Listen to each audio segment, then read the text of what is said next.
그분, 존귀하신 분, 모든 번뇌 여의신 분, 스스로 완전한 깨달음을 이루신 부처님께 최상의 경배를 올립니다. 성스러운 가르침, 분별이 없어 평등하고 생멸이 없어 진허공에 이르는 거룩한 가르침에 최상의 경배를 올립니다. 청정한 심체를 이루고 성스러운 가르침을 실천하는 고귀한 참모임에 최상의 경배를 올립니다. 이어서 사목갈마로 자기 자신을 정화하는 시간을 갖겠습니다. 수행자들이여, 붓다와 같은 사유를 하셨는가? 알게 모르게 지어놓은 다양한 악업의 사유를 참회합니다. 사랑하는 착하고 온전한 하나님의 추천을 다짐합니다. 지금 이 순간 붓다의 가르침에 따라서 중진하고 있습니다. 수행자들이여, 붓다와 같은 언어를 하셨는가? 알게 모르게 지어놓은 다양한 악업의 언어를 참회합니다. 사랑하는 착하고 온전한 언어의 실천을 다짐합니다. 지금 이 순간 붓다의 가르침에 따라서 정진하고 있습니다. 수행자들이여, 붓다와 같은 행위를 하셨는가? 알게 모르게 지어놓은 다양한 악업의 행위를 참회합니다. 살아가는 동안 착하고 온전한 행위의 실천을 다짐합니다. 지금 이 순간 붓다의 가르침에 따라서 정진하고 있습니다. 이로써 사목갈마는 거룩하게 완성되었고 나는 그대들의 개체가 청정하여졌음을 선언합니다. 구살람. 자, 저와 함께하는 시간은 늘상 드리는 말씀이지만 우리가 어떻게 행복하게 살아갈 것인가, 붓다의 가르침을 통해서 그 길을 안내해 드리는 것입니다. 그래서 그 붓다자나라는 것을 통해서 그 지혜를 나누고 있는데요. 붓다자나는 고따마 시달타 태자가 이 수행을 통해서 석가모니 붓다를 완성한 수행법이다라는 경전에 나오는 내용들입니다. 다만 우리는 그동안 부처님을 의지하는 데에 더 집중해 왔었기 때문에 이렇게 부처님의 가르침을 공부할 기회를 사실은 많이 갖지를 못했던 것이죠. 그러나 우리가 이 배움을 통해서 기억을 더듬어 보시면 사실은 여러분들 기억 속에 이 가르침들이 다 있었던 것이죠. 단지 그 순서를 우리가 올바르게 알지 못했다든지 혹은 용어의 활용을 잘 못했다든지 해서 사실은 지금까지도 붓다에 이르는 길을 자신 있게 설명할 수 없었던 것입니다. 그래서 오늘은 만난 지도 한참 됐으니까 처음부터 오늘에 이르기까지 배우셨던 것을 다시 한번 점검을 하고 그리고 오늘 배울 것을 배우도록 하겠습니다. 붓다는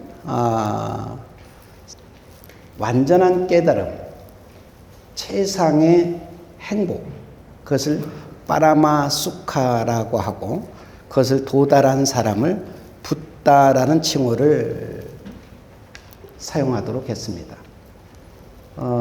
빠라마는 최상의, 최고의, 최극이라는 단어이고 수카는 즐거움, 행복 이런 뜻을 가진 빨리어입니다.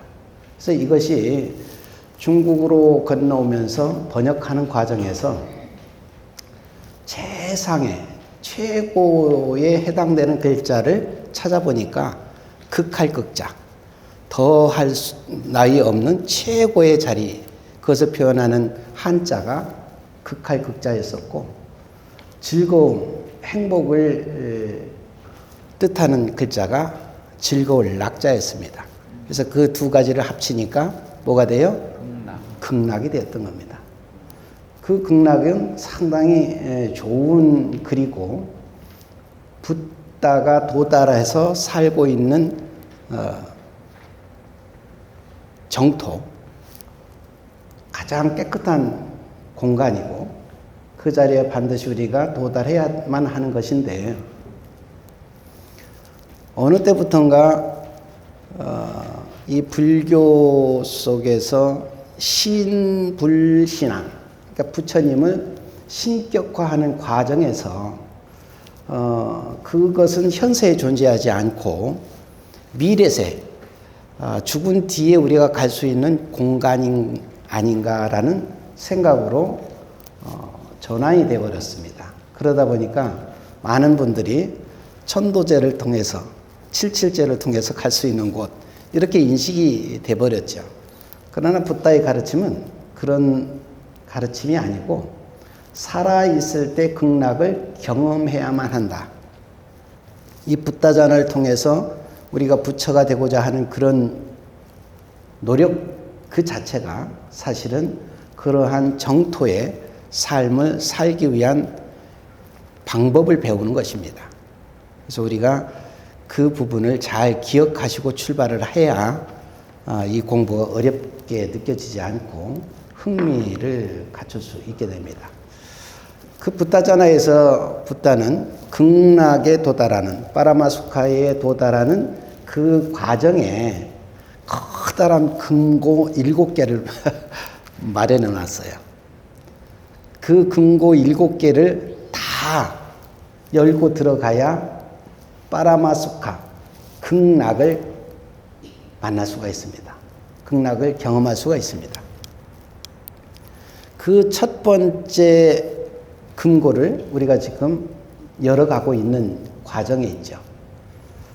7개의 금고를 열려면 그 문이 무려 32개가 있다라고 말씀하고 있고, 그 32개의 문을 열고 들어갈 때마다 붓다가 비밀리에 적어놓은 아주 핵심 진리들이 있죠.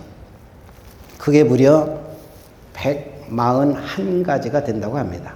그래서 우리 지난번부터 오늘에 이르기까지 배우는 그 과정이 첫 번째 금고를 여는 것이고, 그 첫 번째 금고는 총 9개 문으로 구성되어 있습니다. 첫째는 가피라는 문, 두 번째는 연기라는 문, 세 번째는 불성이라는 문, 네 번째는 만다라라는 문. 이거 다 배운 거죠. 지난번에 배우셨던 게 정사유의 문을 열어봤습니다.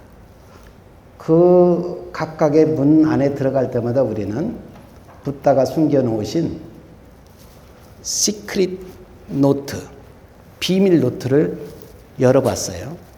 첫 번째 열어봤던 노트 안에는 제일 먼저 우리가 살아가면서 누군가를 돕는 일에 첫 발을 내디뎌야 한다라고 붓다는 설명을 합니다. 다만 남을 돕는 방법에 2가지가 있는데 하나는 베품이고 하나는 나눔이었다. 근데 베품과 나눔이 있지만 그 2가지 모두가 다 남을 돕는 일이긴 하지만 붓다 가르침 속에서는 베품보다는 나눔의 공덕이 훨씬 크다. 그러면 나눔과 베품의 차이는 무엇인가? 베푸는 것은 내가 기준이 되어서 내가 남아있는 것들 중에 주고 싶을 때 주고 싶은 사람에게 주고 싶은 것을 주는 것이 베품입니다. 반대로 나눔은 내가 기준이 아니라 상대가 기준이 됩니다. 그래서 그들이 원할 때 원하는 것을 줄 수 있는 것. 이 남을 돕는 일 이것 하나가 무엇을 우리의 실천을 돕고자 하는 것이냐면 바로 탐욕으로부터 벗어나는 것을 가리키기 위한 것이었어요. 자, 예를 들어서 제가 이제 이 물이 저만 있는 게 아니라 다 여러 곳에 있죠. 구하기 쉬운 것입니다.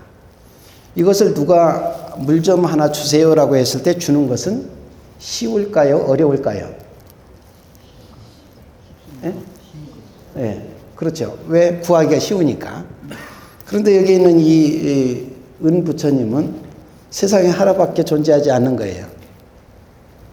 굉장히 소중하게 선대로부터 계속 물려받은 건데 어느 분이 이것을 저에게 달라고 그래요. 그게 꼭 필요하더라고. 이랬을 때 이것을 선뜻 줄 수 있는 것은 어떤 사람이 할 수 있을까? 어떤 사람이 줄 수 있을까요? 내 것이라는 욕심을 갖고 있지 않은 자만이 할 수 있는 거예요. 이게 나눔이에요. 내가 가장 소중한 것인데 그것마저도 내줄 수 있는 것. 이게 나눔의 핵심 포인트입니다. 그만큼 나눔을 많이 실천하는 사람은 내 안에 잠재되어 있던 욕심이 서서히 줄어들게 되는 거죠. 그래서 붓다가 배품보다는 나눔을 실천하는 것이 극락 정토에 가기 가장 쉬운 방법이다라고 가장 첫 번째 얘기를 하셨고, 두 번째 비밀 노트에는 기원과 기도의 차이를 또 말씀하셨습니다. 모든 종교가 그렇듯이 그 종교를 믿고 따르기 위해서는 첫 번째는 신앙이라는 것이 필요하긴 해요. 그 의지하는 것이 필요하긴 하죠. 붓다라는 것을 또 진리라는 것을 또 승가라는 것을 믿고 따르는 것은 가장 초보불자에게는 필요한 부분입니다. 그러나 어느 정도 성장한 이후에는 진리를 공부하는, 진리 속에서 나 자신을 찾아가는 그러한 노력이 필요한 때이죠. 그래서 아마 이 법안정사의 부부불자 모임은 이미 어린 시절 부처님을 의지하고 살던 그러한 유년기 시절은 다 지났다라고 보여지고 이제는 성년기에 들어 있으시기 때문에 진리를 하나씩 하나씩 배워야 하는데 그 두 가지 중에 붓다는 후자, 진리를 공부할 것을 마지막 유훈에서도 말씀을 하셨습니다. 마지막 유훈, 그걸 우리가 열반송이라고 얘기하는데 거기에 분명히 자등명, 법등명이라는 얘기를 해요. 자등명은 자기 자신을 등불로 삼고 법등명, 진리 자체를 등불로 삼아서 이 세상을 살아간다면 누구나 다 내 안에 있던 불성을 깨우쳐서 극락의 삶을 살아갈 수 있을 것이다 라고 말씀을 해 놓으신 거죠. 이 부분을 우리는 잘 기억하고 가셔야만 합니다. 그렇게만 한다면 아마 여러분들은 살아생전에 극락정토를 갈 수 있는 아주 많은 씨앗들을 뿌리고 갈 수 있을 거라 믿습니다. 자, 그렇다면 기원과 기도의 차이는 뭘까? 조금 전에 말씀드린 것처럼 기원은 무작정 의지하는 거예요. 뭔가 내가 필요한 목표가 있었을 때 그 목표를 부처님에게 혹은 신중님에게 관세음보살님에게 지장보살님에게 희망하는 것을 계속 염원하면서 그것이 완성되기를 바라는 마음, 이것을 바로 기원이라고 하는 겁니다. 그래서 원자, 기원의 원자를 보면 근본원에 머리 혈자가 함께 구성되어 있어요. 즉 지금 내가 머리로 생각하는 그 근원자리가 무엇인지 이거에 집중하는 것이 기원이고, 기도는 도자가, 기도할 때 도자가 볼시자의 목숨 숫자입니다. 그러니까 당신의 목숨을 보라는 얘기죠. 다시 얘기하면 자기의 삶을 들여다보는 지혜가 있어야 한다라는 얘기를 합니다. 똑같은 목표를 놨을 때 한쪽은 의지력으로 성취되기를 바라고, 기도는 자기가 부족한 것이 무엇이고 그 목표에 도달하기 위해서 해야 될 것이 무엇인지를 명확히 알고 철저하게 노력하는 것이 기도입니다. 그래서 오늘 여러분들이 지금 이 공부를 하는 것이 기원이 아닌 기도를 하는 것이죠. 조금 전에 여러분들이 찬불가를 통해서 부처님 전에 찬양을 했잖아요. 이거는 기원입니다. 기원이 필요하긴 하지만 유년기까지죠. 우리 자녀를 길러보면 그렇잖아요. 그 자녀가 한도 끝도 없이 성장해서도 성인이 되어서도 결혼을 하고 그 이후에도 부모를 의지만 한다라면 그 자녀를 바라보는 부모의 마음은 매우 불편하실 거예요. 그러나 적당한 때에 스스로 홀로서기를 하고 자기 노력을 기울여서 성공하는 내 자녀가 있다라면 자랑스러우실 겁니다. 그와 똑같이 기원과 기도의 차이를 분명히 알고 해야 되고 부부불자에는 기원보다는 기도하시는 아주 소중한 불자님들 되시기를 바랍니다. 그 다음에 세 번째 비밀 노트에서는 우리가 마음과 생각의 차이를 구분할 수 있어야 된다라고 붓다가 설명을 했어요. 마음과 생각을 우리는 하나로 알고 있었던 거죠. 마치 부모라는 그 안에는 엄마가 따로 있고 아빠가 따로 있는데 엄마 아빠를 그냥 통칭해서 인식하고 있는 거라 생각하시면 됩니다. 그거는 옳지 못하죠. 그래서 엄마는 엄마이고 아빠는 아빠인데 그 구분을 우리는 못하고 두루뭉실하게 하나로 인식해 왔습니다. 그래서 실질적으로 여러분들이 많이 들어보신 이야기가 많이 괴롭습니다. 속상하고. 그래서 그런 얘기를 하면 마음 좀 비워.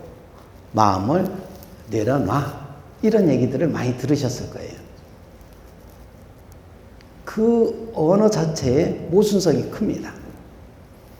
마음은 붓다가 마실 때 경전에 말하기를 마음은 빛나는 것이다. 다가오는 번뇌 망상에 의해서 그것이 오염될 뿐이다 라는 가르침을 줬어요.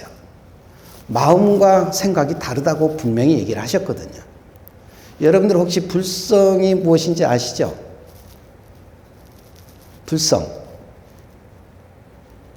씨앗? 네. 붓다가 될 수 있는 능력을 갖춘 당위체가 불성입니다. 불성은 모두에게 다 있는 것이죠. 특정인에게만 존재하는 것이 아니라 일체 중생에게 다 있습니다. 그래서 일체 중생 시류 불성이라는 얘기가 있습니다. 경전에 보면 모든 중생에는 불성이 있는데 그 불성이 바로 마음이에요. 마음 이꼬로 불성인 것이라서 불성은 버릴 수도 비울 수도 닦아서도 안 되는 거예요. 이미 부처이기 때문에.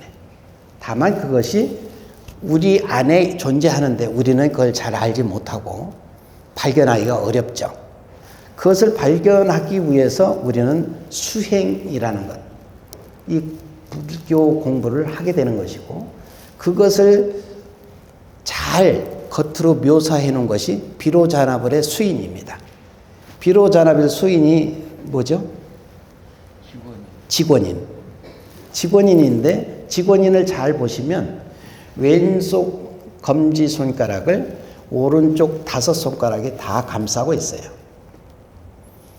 이게 우리가 닦아내야 될 영역이 대표적으로 5가지 유형으로 되어 있다라는 얘기입니다.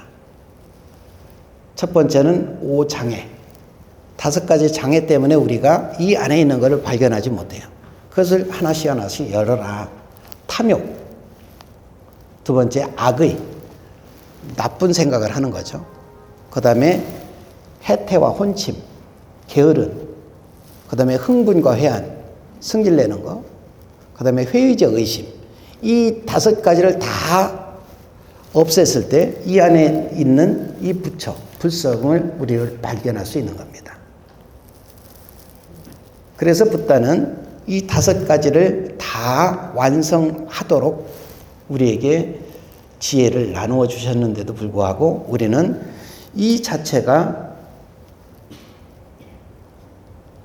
마음인 줄 몰랐던 것이죠.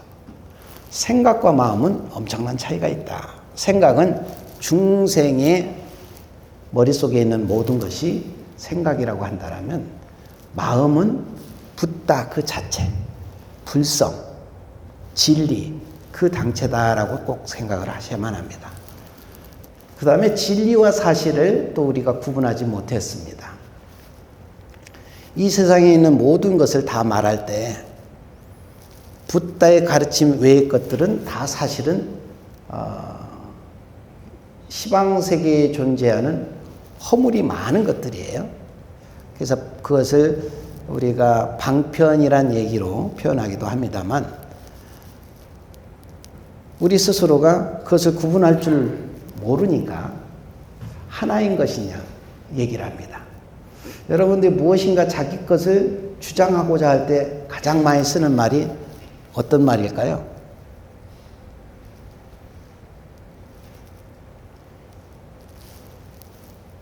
진짜야. 이거 진짜야. 이 소리 많이 하죠. 진짜라고 하는 것은 진리, 진실이라는 얘기인데 내 입을 통해서 나오는 것은 개구즉착이라고 했어요. 입을 통해서 나오는 순간 틀려.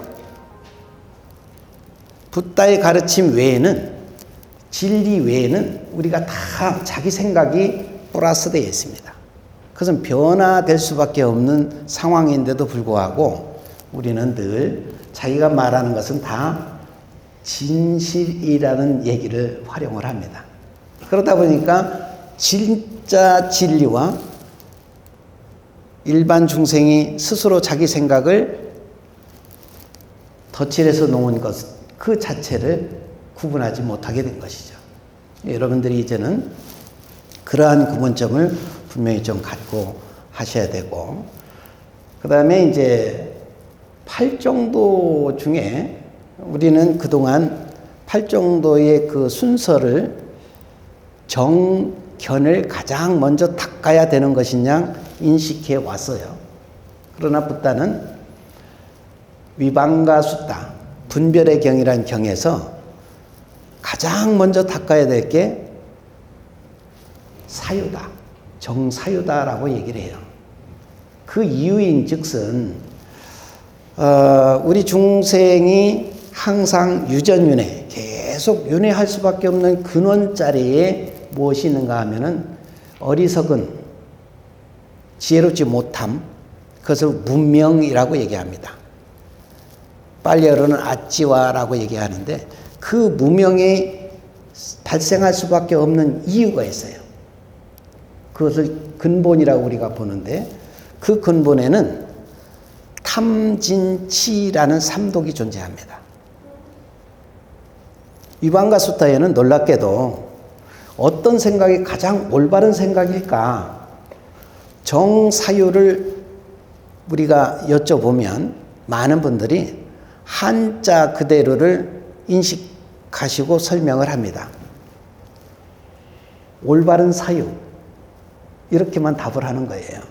그러면 올바른 사유가 과연 무엇이 올바른 사유이냐 여쭤보면 답을 또 못합니다. 우리가 공부하지 않았기 때문에 그래요. 붓다는 위방가 수다에서 명확히 얘기합니다. 가장 올바른 생각, 올바른 사유란 탐욕을 벗어난 여인 사유, 분노를 벗어난 여인 사유, 마지막으로 어리석음을 벗어난 여인 사유가 가장 올바른 사유이다라고 얘기를 합니다. 결국 무명의 근본인 삼독을 소멸하는 것이 가장 우선되어야만 한다는 것을 정사유에서 밝혀주신 거예요. 이것을 기준점으로 본다라면 8정도에서 가장 먼저 닦아야 될 것은 정견이 아니라 정사유라는 것입니다. 그래서 우리가 부처님의 이 진리를 설하면서 수행자 모두에게 제일 먼저 기억하고 가야 될 것 하나로 차제 수행을 설명을 했어요. 빨리하려는 안호풋밭길이야 라고 얘기하는데 무슨 뜻인가 하면 순서에 따라서 실천을 하지 않으면 절대로 목표에 도달할 수 없다라는 얘기를 합니다. 바늘 허리에 실을 매서는 바느질이 되지 않습니다. 마찬가지로 진리를 공부하고 실천해 가는 것, 그 다음에 우리가 아까 얘기했던 빠라마스카라는 극락에 도달하기 위해서는 제일 먼저 기본적으로 해야 될 것이 무엇인지를 하실 수 있어야 된다.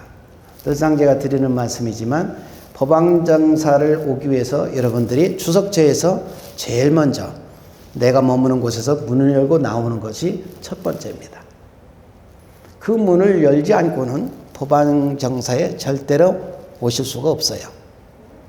설령 문을 열고 나왔더라도 법왕정사까지 이동하는 수단이 없으면, 도보가 됐든 차량이 됐든 도구가 없으면 올 수가 없어요.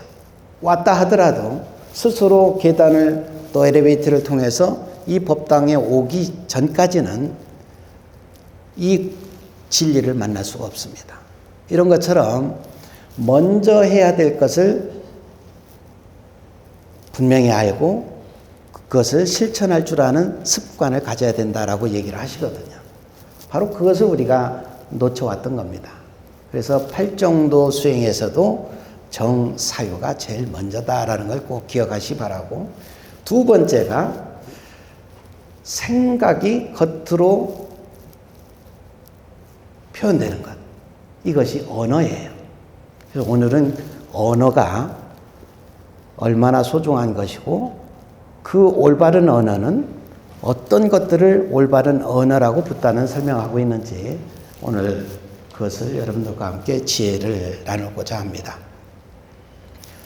유인물에 이제 쭉 나눠 드린 것처럼 붓다가 말씀하시는 언어, 말은 통칭해서 한마디로 얘기하면 진리 아닌 것 두 가지로 나뉘는 거예요. 진리인 것은 진실된 것이고 진리 밖의 것은 거짓된 것이다 라고 얘기를 합니다. 그래서 부타는 말을 할 때는 진실만을 얘기해라. 진리만을 이야기해라. 그 외의 것은 다 거짓말이다 라는 얘기를 합니다. 그래서 위방가숫다에서 말씀하시기를 거짓말을 하지 말라라고 얘기를 해요. 거짓말 중에 하나가 또 나의 이익을 챙기기 위해서 이분과 이분의 서로 갈등을 유발시키는 언어가 있어요. 그거를 우리는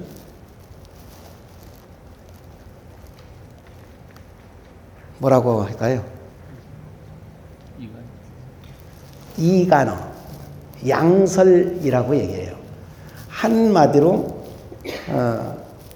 혀를 두 개 가진 것과 똑같다. 이쪽 말과 이쪽 말이 다른 거죠. 이쪽에 대할 때 저쪽에 대할 때 서로 다른.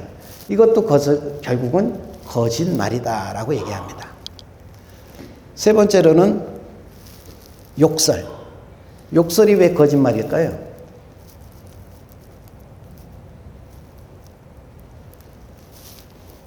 욕설을 하게 되는 사람들의 성향은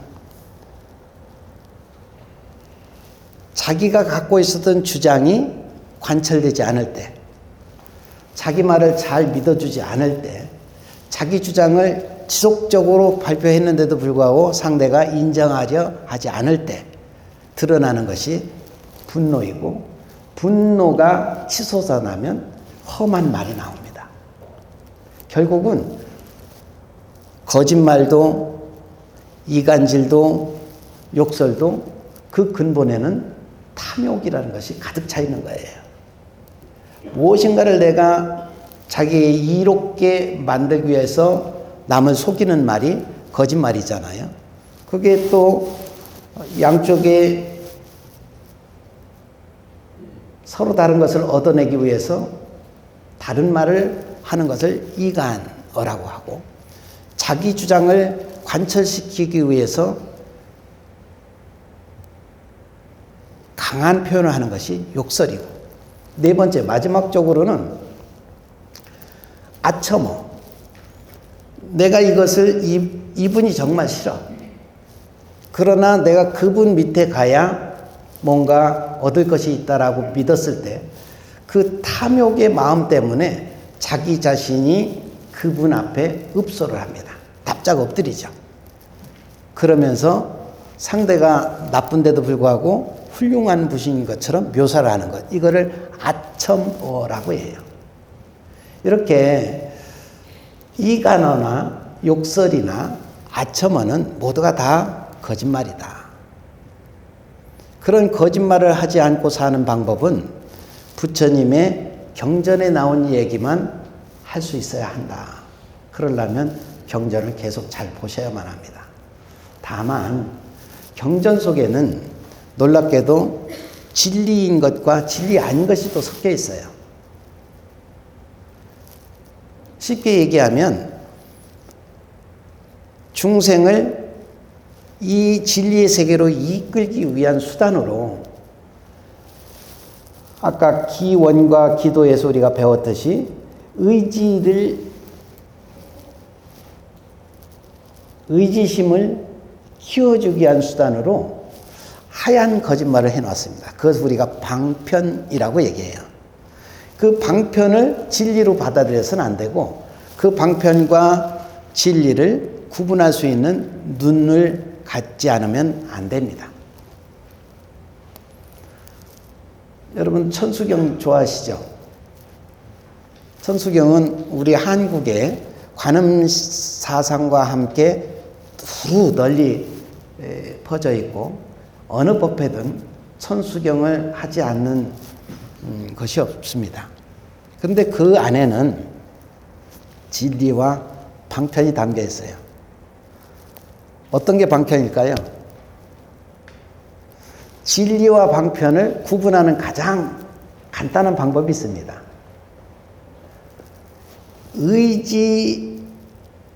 의지력을 키우는 용어인지, 자립심을 길러주는 용어인지를 구분만 하면 돼요. 자, 천수경 제일 첫 번째 나오는 얘기가 어떤 얘기죠? 정구업진언이에요. 뜻을 보면 입을 말키는 진언이다라고 했어요. 자기의 입을 말키려면 어떻게 해야 될까요?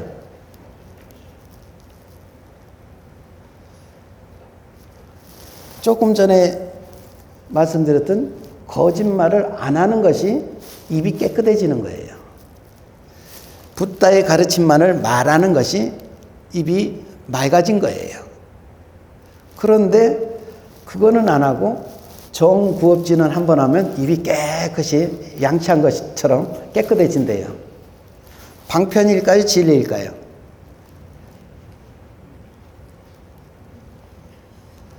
조금 전까지 거짓말 막 하고 정구업진은 한 번만 딱 하면 싹 없어진대요. 방편이잖아요. 그죠? 진리가 될 수 없죠. 그렇게 쉬울 것 같으면 뭐 우리가 공부할 필요가 없잖아요. 성불진언 같은 거를 하면 되지. 그러면 한 방에 붙여될 텐데 수행할 필요도 없는 거죠. 거기서부터 출발이, 천수경의 출발이 방편으로 이끌기 위한 수단으로 제일 먼저 그걸 넣은 거예요. 야, 너네 이 경전 한번 해봐. 그러면 맑아져. 제일 먼저 네 입부터 깨끗해질걸? 이렇게 가리킨 거죠.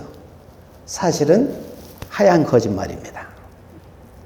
그 뒤에 나오는 게 또 뭐예요? 오방내외 아니 제신진언. 불교는 신의 존재를 인정할까요? 안 할까요? 안 해요? 그래요? 난감하죠?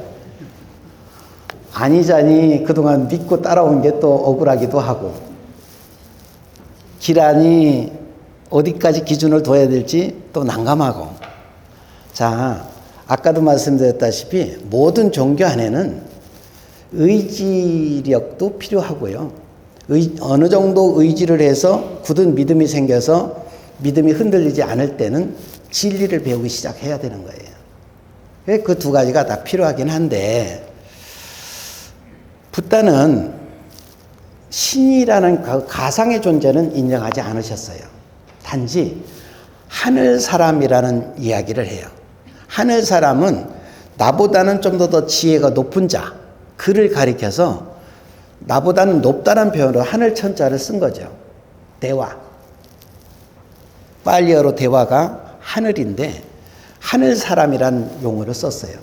이것이 중국어로 건너가서 번역하는 과정에서 처음에는 천인이라고 얘기했다가 누군가가 그랬겠죠. 하늘의 사람이면 신 아니야? 그러니까 뒤에다가 인자를 빼고 신자를 바꾸어 넣습니다. 그래서 천신이 됐어요. 그러다가 나중에는 앞에 하늘이라는 것도 빼지, 신이 다 인간보다는 월등한 거니까. 그래서 신이 존재하기 시작했습니다. 붓다는 욕계, 색계, 부색계라는 3계에 대한 하늘 사람을 표현했는데, 첫 번째 욕계의 하늘 사람을 중생, 우리가 사는 이 사바세계의 욕계천의 하늘 사람을 뭐라고 했느냐면 성문이라고 했습니다. 들어보셨죠?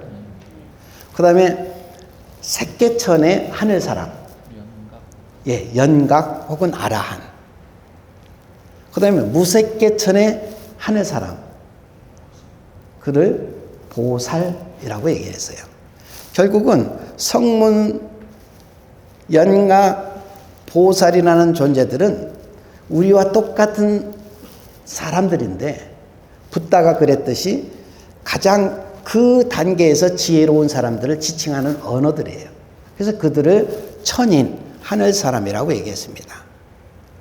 자, 그런데 천수경의 첫머리에 오방에 있는 모든 신을 편안하게 하는 진원이다라고 얘기하는 거예요. 우리가 붓다의 지혜를 배우기 전까지는 우매하고 또 힘이 없는 그러한 중생의 모습을 자꾸 갈망하다 보니까 천둥벼락만 쳐도 깜짝깜짝 놀래죠.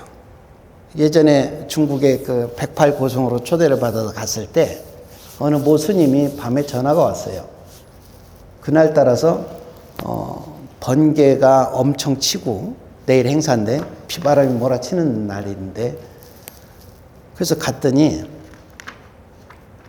자기가 잠들 때까지 스님 여기 좀 계셔주시면 안 되냐 그래요. 그래서 왜 그러시냐 그랬더니 나는 저 천둥벼락이 무섭습니다. 그러시면서 곡차를 이런 때는 먹고 천상 잠을 들 수밖에 없는데, 중국 술은 굉장히 또 독하다고 그래요.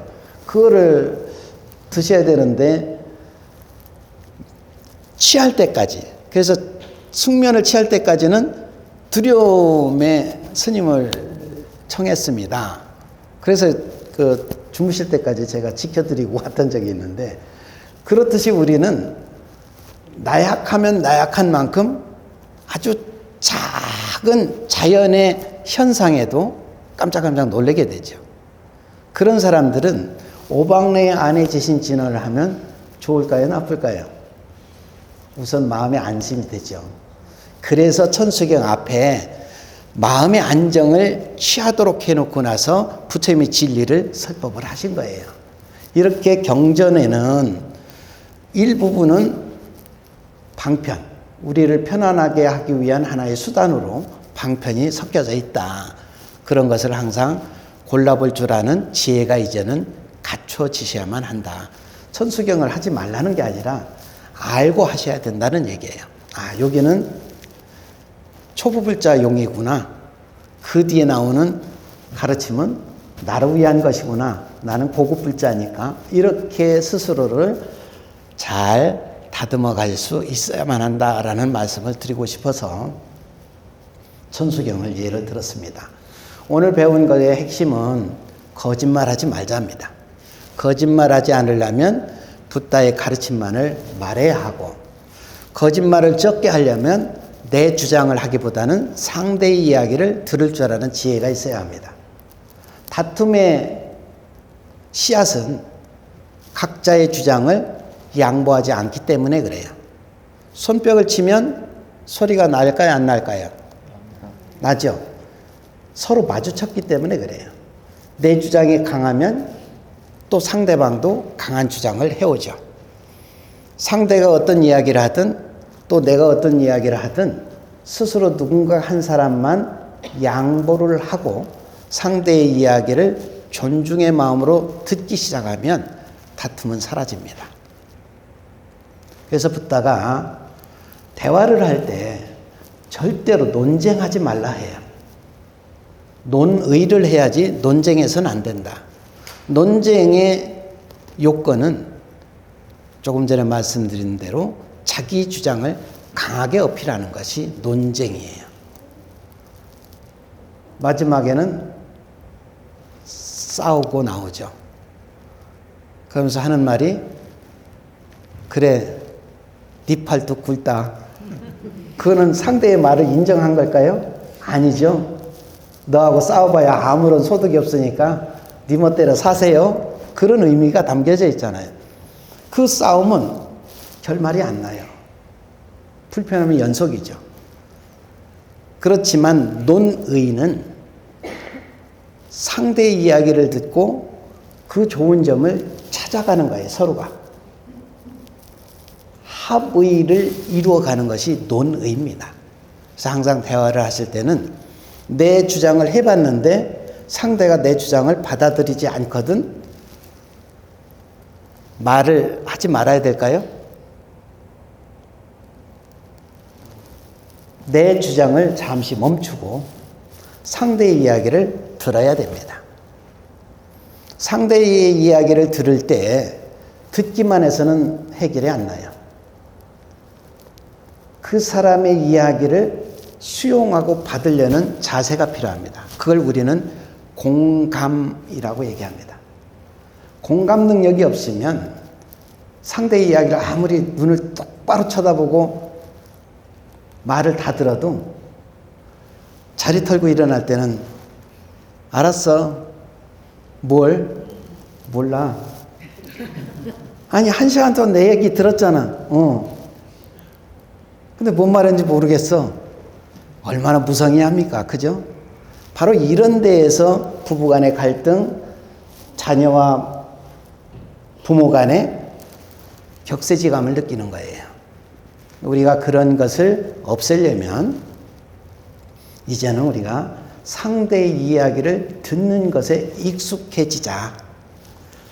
내 것은 가급적이면 주장보다는 상대의 것들 중에 정리해 줘야 될 것들 정도만 얘기를 하자. 이게 가장 올바른 언어가 되는 것입니다. 그것만이 우리가 거짓말하지 않고 사는 것이다.